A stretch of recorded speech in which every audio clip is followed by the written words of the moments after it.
तो गाइस मैं हूं अंकित और आप देख रहे हैं रेसलिंग फैंस नेटवर्क। सबसे पहले गाइस हम लोग अपनी बातों को शुरू करेंगे मंडे नाइट रॉ की व्यूअरशिप से। तो भाई रॉ का एपिसोड आपको कैसा लगा था ये आप लोग कमेंट करके बता सकते हो। शो के एंडिंग में चैट गेबल का हील टर्न हुआ था एंड ओवरऑल एक एवरेज मंडे नाइट रॉ के एपिसोड के हिसाब से ठीक सही एपिसोड था। लेकिन व्यूअरशिप भाई इस हफ्ते बहुत ज़्यादा नीचे आ चुकी है। पिछले हफ्ते जो कि रॉ आफ्टर मेनिया था वहाँ पे रॉक भी प्रेजेंट था एंड उसका फर्स्ट आवर भी कमर्शियल फ्री था।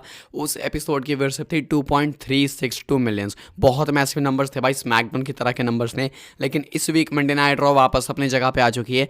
व्यूअरशिप है 1.807 मिलियंस। अब अभी भी भाई मंडे नाइट रॉ के लिए 1.8 मिलियन की व्यूअरशिप बहुत ज़्यादा है। मतलब मंडे नाइट रॉ भाई 1.5 1.6 के अराउंड भी जा सकता है, लेकिन अभी अगर 1.8 है तो भी सही है। अब मेरे हिसाब से तो व्यूअरशिप सही है, लेकिन काफ़ी सारे लोग कह रहे हैं कि भाई कोडी है तो व्यूअरशिप गिर गई। बट ऐसा नहीं है यार, मुझे लगता है टू बी ऑनेस्ट की ये व्यूअरशिप मंडे नाइट रॉ के लिए बहुत अच्छी है। बिकॉज ये 2.3 तो भाई एक तो रॉ आफ्टर मीनिया था, वो ऊपर से रॉक भी आ गए थे, ऊपर से बहुत कुछ हुआ था। फर्स्ट आवर भी जो था भाई वो कमर्शियल फ्री था, नए नए चैंपियंस बने थे, तो बहुत सारे क्वेश्चंस थे फैंस के दिमाग में। लेकिन ये वाला एपिसोड एक नॉर्मल एपिसोड था एंड रेसलमेनिया के बाद वैसे भी व्यूअरशिप गिरती है, लेकिन उसके बावजूद 1.8 मिलियन से ऊपर के नंबर से। सो आई थिंक अच्छे नंबर से। आपको क्या लगता है भाई, आप लोग कमेंट करके बता सकते हो। अभी के हिसाब से ये कुछ रही इस वीक के मंडे नाइट रॉ के एपिसोड की व्यूअरशिप। आगे बढ़ते हैं गाइस, बात करते हैं अगली स्टोरी के बारे में जो कि WWE ड्राफ्ट 2024 को लेके। तो भाई इस साल ड्राफ्ट के अंदर कॉन्सेप्ट में कुछ बदलाव हो सकते हैं, कुछ चेंजेस हो सकते हैं, उसके बारे में थोड़ा सा हम लोग डिस्कस कर लेते हैं। तो एक तो भाई हमने ऑलरेडी देख लिया कि ड्राफ्ट का जो लोगो है वो बदल दिया गया है।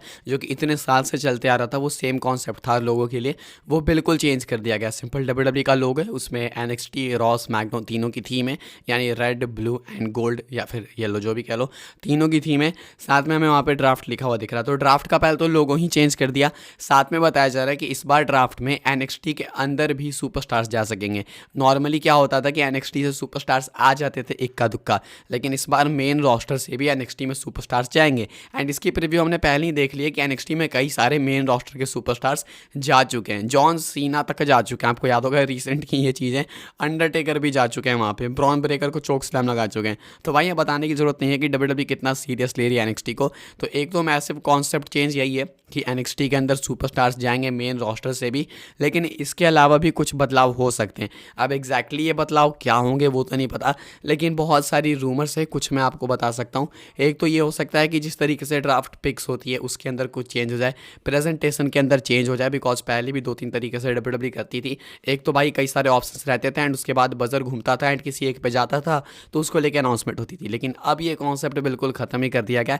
अब सिंपल पोडियम पे आते हैं ट्रिपल एच या एडम पियर्स जो भी जनरल मैनेजर, एंड वहाँ के अनाउंस करते हैं कि भाई ये वहाँ पे जाएगा, वो वहाँ पे जाएगा। तो ये कॉन्सेप्ट भी शायद रिफ्रेश किया जा सकता है, न्यू कॉन्सेप्ट आ सकता है, नहीं तो पुराने कॉन्सेप्ट की तरफ वापस जा सकते हैं ये लोग। एक और कॉन्सेप्ट पिच किया जा रहा है कि कुछ सुपरस्टार्स को WWE फैंस से आप इधर उधर ड्राफ्ट कराओ, यानी वोटिंग से। तो ये तो काफ़ी मुश्किल है मेरे हिसाब से, बिकॉज सब कुछ भाई स्टोरी पे डिपेंड करता है। तो WWE ड्राफ्ट भी करती है तो फ्यूचर स्टोरी लाइन्स को प्रिजर्व रखने के लिए ही करती है। तो वो अगर फैंस अगर इधर उधर कर देंगे तो उथल पुथल हो जाएंगी चीज़ें। तो इसका मुझे लगता नहीं कुछ खास, लेकिन हाँ ड्राफ्ट के अंदर कॉन्सेप्ट में काफ़ी बदलाव होंगे इस बार। लेट्स सी, और रूमर्स अपडेट्स आएगी और कुछ रिलायबल सोर्सेज की तरफ से तो मैं आपको बताऊंगा। अभी के हिसाब से ऊपर ऊपर की टॉक्स ये कुछ है जो कि मैंने आपके साथ शेयर कर दी है। आगे बढ़ते हैं गाइस, बात करते हैं अगली स्टोरी के बारे में जो कि केल्टिक वॉरियर सेमस को लेकर। तो भाई सेमस का रिटर्न हमें मंडे नाइट रॉ में देखने को मिला। अब इसको लेके भी कुछ कंट्रोवर्सी है जो कि हम लोग आगे डिस्कस करेंगे इसी अपडेट के अंदर। लेकिन पहले सेमस ने एक ट्वीट पोस्ट करा है, उसके ऊपर नज़र डालते हैं, वो काफ़ी इंपॉर्टेंट है। सेमस यहाँ पे भाई लिखते हैं, the road back to the ring is slow, rough and unimaginably painful. 2 months ago, I thought I was hanging up my boots for good, but a lot of doctors, trainers, and physios helped get me cleared to do what I love, fight. This is what we do. तो seems ने भाई multiple photos and videos share करी है जब वो अभी rehab वगैरह में थे, रिकवरी फेज में थे, अपने इंजरी से लड़ रहे थे तब की। एंड यहाँ पे कहते हैं कि ये जो मेरा रिंग में वापस आने का रोड था, ये जो मेरी जर्नी थी रिकवरी वाली, ये काफ़ी धीमी थी, काफ़ी मुश्किल थी एंड अनइमेजिनेबली पेनफुल थी, यानी बहुत दर्दनाक भी थी। कहते हैं कि 2 मंथ पहले, 2 महीने पहले मुझे लगा था कि शायद अब मैं रिटायर हो जाऊंगा, मैं अब रेसल नहीं कर पाऊंगा। लेकिन बहुत सारे अच्छे डॉक्टर्स, ट्रेनर्स एंड फिजियोस ने मुझे क्लियर कराया एंड हेल्प करी मेरी। एंड फाइनली भाई मैं अपने उस स्पॉट पे वापस आ चुका हूँ, उस प्लेस में वापस आ चुका हूँ जो कि मैं बहुत पसंद करता हूँ, यानी फाइट करना। This is what we do, यानी कि भाई WWE के अंदर वापस आ चुका हूँ रेसल करने के लिए। ये फोटोज़ वीडियोज़ वगैरह आप लोग देख ही सकते होगे। तो सेमस ने भाई काफ़ी टफ टाइम्स झेले पिछले कुछ महीनों में। आखिरी मैच उनका WWE के अंदर इस रिटर्न से पहले पहले एज के अगेंस्ट हुआ था अगस्त में कनाडा में, अगर मैं गलत हूँ तो यहाँ पे भाई सेमस का वो आखिरी मैच था। उसके बाद वो चले गए भाई रिकवरी वगैरह के लिए, एंड रिकवरी में बेचारे को बहुत झेलना पड़ा। तो सेमस ने भाई यही कुछ शेयर करा है। बाकी कंट्रोवर्सी क्या है भाई, तो काफ़ी सारे लोग सेमस को कह रहे हैं कि भाई इसकी जो फिजिक है बदल गई है, ये थोड़ा सा फैटी हो गया, थोड़ा सा मोटा हो गया, गया था भाई इंजरी से पहले तो काफ़ी ज़्यादा जैक्ड था। तो भाई उससे कोई दिक्कत नहीं है मेरे हिसाब से, तो मुझे तो ज़्यादा बेटर लग रहा है, मुझे थ्रो बैक वाइब सारी पहले वाली सेमस की, तो उससे क्या फ़र्क पड़ता है। लेकिन हाँ, ये लोग ऐसा कंप्लेन कर रहे हैं तो इसको लेके कंट्रोवर्सी है। कोई कह रहा भाई कि ये बॉडी शेमिंग है, तो कोई ये कह रहा वो कह रहा, 50 ओपिनियन से। आपको कौन से सेमस ज़्यादा अच्छे लगते हैं भाई? मुझे तो अभी भी कोई दिक्कत नहीं लग रही है। एंड भाई इतने मुश्किल से अपनी इंजरी से लड़के आए, तो भाई इतना क्या कंप्लेन करना इन चीज़ों पे, मेरे हिसाब से तो भाई सही है जो है। आप क्या सोचते हो कमेंट करके बताना। आगे बढ़ते हैं गाइस, नेक्स्ट हम लोग बात करते हैं डायमंड प्रिस्ट के बारे में, जो कि हमारे करेंट डब्ल्यूडब्ल्यू वर्ल्ड चैंपियन है। तो यार डायमंड प्रिस्ट का फेस टर्न होने वाला है, तो भाई इसका आंसर है यस। डायमंड प्रिस्ट का फेस टर्न हमें जल्दी देखने को मिल सकता है, एंड ये तब देखने को मिल सकता है जब वो फ्यूड के अंदर जाएंगे फिन बैलर के साथ। उससे पहले ये चीज़ होने वाली इवेंचुअली बताया जा रहा है, एंड कहा जा रहा है कि जजमेंट डे से वो सेपरेट होंगे। इसका प्रीव्यू हमने मंडे नाइट रॉ में हल्का देख ही लिया था, जब भाई अटैक करा गया था जे उसो के ऊपर जजमेंट डे की तरफ से, तब डायमंड प्रिस्ट थोड़े से नाखुश दिख रहे थे इस चीज़ से। लेकिन स्टिल भाई अभी उनका बेबी फेस टर्न नहीं हुआ, तो फेस बनने वाले हैं, आगे जाके चीज़ होने वाली है। कहा जा रहा है कि ये होगा ही होगा। तो अभी के हिसाब से भाई क्या ये सही रहेगा या गलत रहेगा, आपके हिसाब से कमेंट करके बताना। लेकिन इवेंचुअली ये चीज़ आगे होने वाली है कि डायमंड प्रिस्ट का हील टर्न जो है वो खत्म होगा एंड फेस बनेंगे वापस से। एंड इसके पीछे का एक और काफ़ी मैसिव रीज़न है भाई, अगर वो फेस बनेंगे तो फिन बैलर उनसे फ्यूड करेंगे एंड उसके बाद उनसे टाइटल लेंगे, जो कि उन्हें डिज़र्व करते हैं जीतना भाई, बिकॉज उनको वापस कभी वो टाइटल मिली नहीं जो कि उन्होंने रिलिंक्विश करी थी। तो एक वर्ल्ड चैंपियनशिप वो वापस डिज़र्व करते हैं।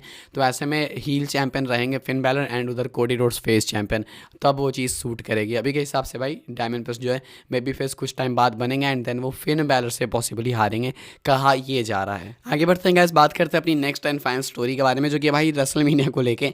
एंड पता नहीं है मैं किस साल के रेसलमेनिया की बात कर रहा हूँ, शायद अगले साल के भी रेसलमेनिया की बात हो सकती है, बिकॉज फिलाडेल्फिया वापस से कोशिश कर रही है कि रेसलमेनिया लिंकन फाइनेंशियल फील्ड के अंदर हो। अब कोशिश तो भाई रेसलमेनिया 41 के लिए भी हो सकती है, बिकॉज अभी अनाउंसमेंट हुआ नहीं है कुछ भी कि रेसलमेनिया 41 लास वेगास से होगा या मिनेसोटा से होगा, कहाँ से होगा। लेकिन फिलाडेल्फिया भी भाई बिड कर रही है वापस से कि रेसलमेनिया को वापस लाया जाए इस सिटी के अंदर। कहा जा रहा है the Philadelphia convention and visitors bureau will start conversations with the WWE in the not too distant future about bringing WrestleMania back to the city. कहा जा रहा है कि Philadelphia convention and visitors bureau ये कोशिश कर रहे हैं भाई, बातचीत में लगे हुए हैं डब्ल्यूडब्ल्यूई से कि जल्दी ही, नॉट टू डिस्टेंट फ्यूचर मतलब ज़्यादा देर नहीं करेंगे, जल्दी ही वापस से रेसलमेनिया को फिलाडेल्फिया लाया जाए, यानी लिंकन फाइनेंशियल फील्ड, यानी रेसलमेनिया 40 जहाँ पे हुआ वहीं पे। अब कहा जा रहा है भाई यहाँ पे कि अच्छे खासे चांसेस हैं कि शायद डब्ल्यूडब्ल्यूई चली भी जाएगी, बिकॉज अच्छा प्रॉफिट हुआ फिलाडेल्फिया को रेसलमेनिया 40 से, एंड डब्ल्यूडब्ल्यूई को भी सामने अच्छा प्रॉफिट हुआ इनकी तरफ से। तो इस बार उससे डबल हो सकता है, बिकॉज ये फोर्स कर रहे हैं डब्ल्यूडब्ल्यूई को कि लाओ हमारे यहाँ। तो डब्ल्यूडब्ल्यूई को ज़्यादा डिमांड करनी चाहिए इनसे, एंड डब्ल्यूडब्ल्यूई को ज़्यादा मिलेंगे भी अगर ये ज़्यादा बिड करते हैं, तो बिडिंग वाला सीन होता है। तो अभी के हिसाब से भाई फिलाडेल्फिया वापस से रेसलमेनिया होस्ट करना चाहती है, जल्दी ही होस्ट करना चाहती है भाई। आई होप अगला साल ना हो, प्लीज़ 3-4 साल बाद 5 साल बाद करो यार, बिकॉज स्टेज काफ़ी छोटा था एंड लाइटिंग बहुत बेकार थी। इस साल या फिर अगले साल, माँ बैठ अगले साल नहीं चाहिए हमें सब कुछ, या फिर उसके अगले साल भी नहीं चाहिए, 3-4 साल तो नहीं चाहिए भाई। फुर्सत दिलाओ, 3-4 साल बाद करो, उसके बाद कोई दिक्कत नहीं है, लेकिन अगले साल नहीं होना चाहिए यहाँ पे वापस से। मैं तो ये कहूँगा, आप क्या सोचते हो इसके बारे में कमेंट करके बताओ। लेकिन ये लोग भाई पैसे देने के लिए तैयार हैं, फुल कोशिश में लगे कि जल्दी से जल्दी वापस से रेसलमेनिया यहीं पे होस्ट कराया जाए। क्या आप लोग चाहते हो, यस और नो कमेंट करके बताना। वीडियो पसंद है तो वीडियो को लाइक करें, शेयर करें, सब्सक्राइब करें चैनल को, ताकि आने वाले टाइम के अंदर आपको और भी ऐसी डब्ल्यूडब्ल्यूई की न्यूज़, रूमर, अपडेट्स सब कुछ टाइम टू टाइम सबसे पहले मिलते रहे। फॉलो कर सकते हैं आप लोग मुझे इंस्टाग्राम एंड ट्विटर पर, लिंक आपको मिल जाएगा डिस्क्रिप्शन में। ज्वाइन कर सकते हैं व्हाट्सएप चैनल को, उसके भी लिंक है डिस्क्रिप्शन में। मिलते हैं अपने नेक्स्ट ऑफेयर काफ़ी इंटरेस्टिंग वीडियो में।